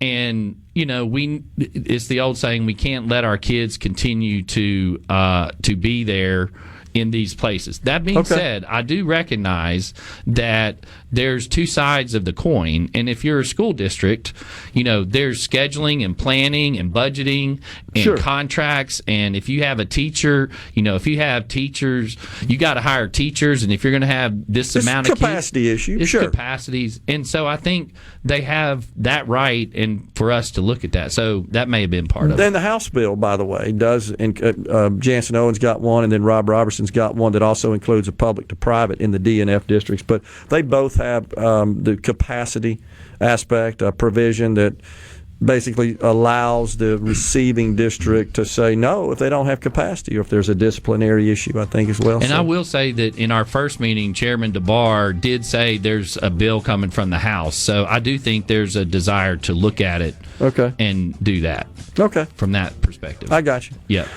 Senator, we appreciate you coming on. You headed back down this afternoon. You got more work to do? Yeah, we go in and back at 1:30. We're now doing floor action, taking up votes. We're kind of doing what we would call easy bills. We did the math, though. 63% of them are out of here combined.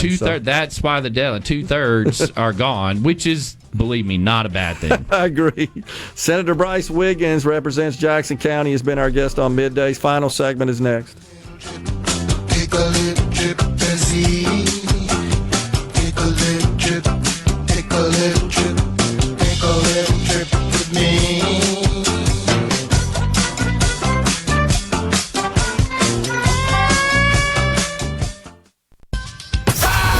It's so awesome!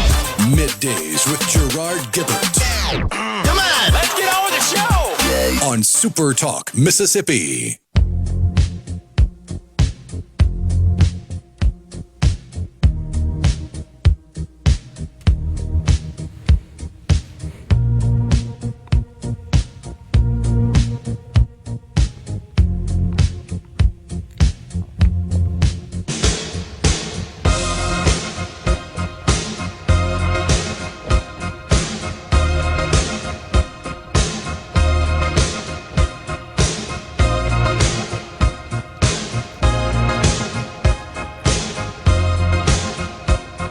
Yeah, we do play the best music.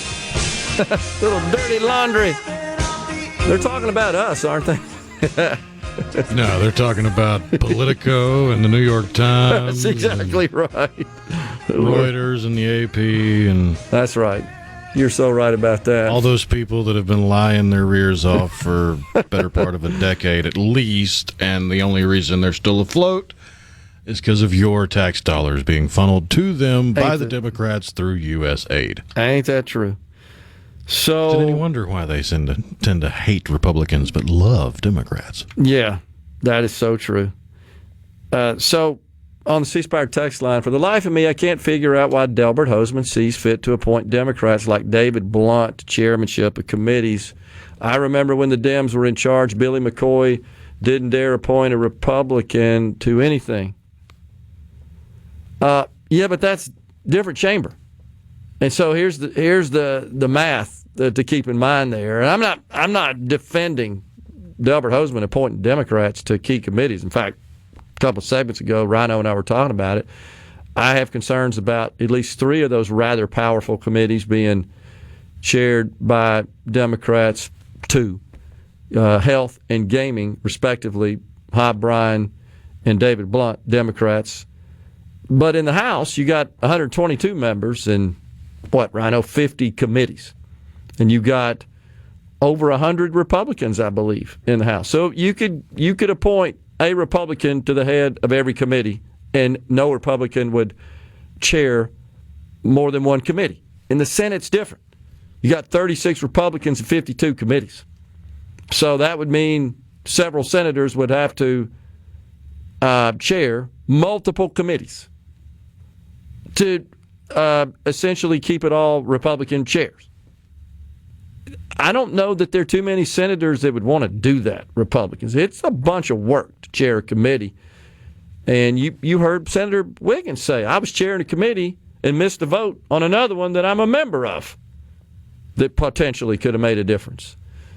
So, that being said, we should probably structure the committees as best possible to not have situations where legislation gets blocked but by the chairman? And that's kind of what I fear about mobile sports betting. And even with the Republican sharing education, could spell the end of the various education choice bills headed down to the Senate from the House. So that's a problem. Mose, I have suggested it's not practical to combine committees to 36, but we do have several committees I don't think we need. And again, I don't know how many of them was it, Rhino, but I was a little shocked when we looked at how many committees never got a bill, or they got one. So they're worthless for the most part. You'll have to forgive me for not feeling sorry for elected leaders having to actually do work. And when it comes to, I can't be in that place or that place, well, if you're the head of a committee, I agree. Aren't you in charge of scheduling the meetings? That's right. You are, and you should be able to handle that, work it out. Maybe it means there are too many bills. It takes too long. Need too many committees. Or too many legislators that aren't willing to work after a certain time in the day or before a certain time in the day. I hear you. I agree.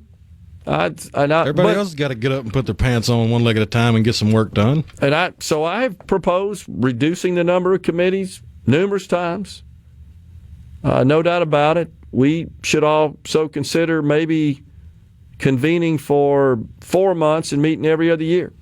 Texas does 6 months, I think, every other year, biennially. So I hear you.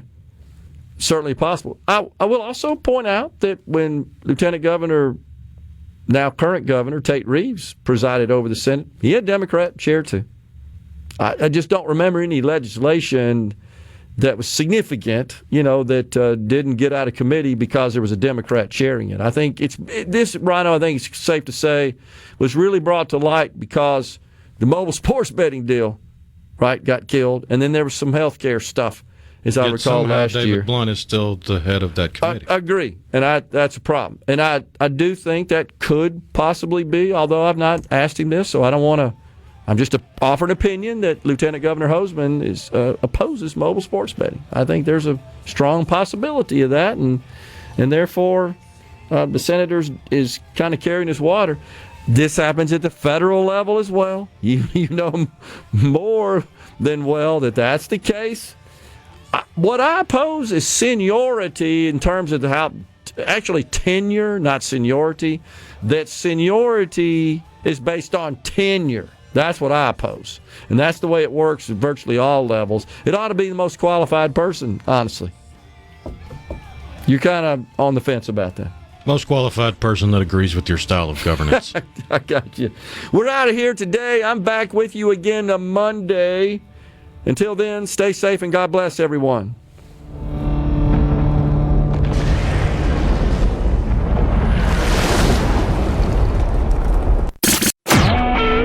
SuperTalk Mississippi Media Production.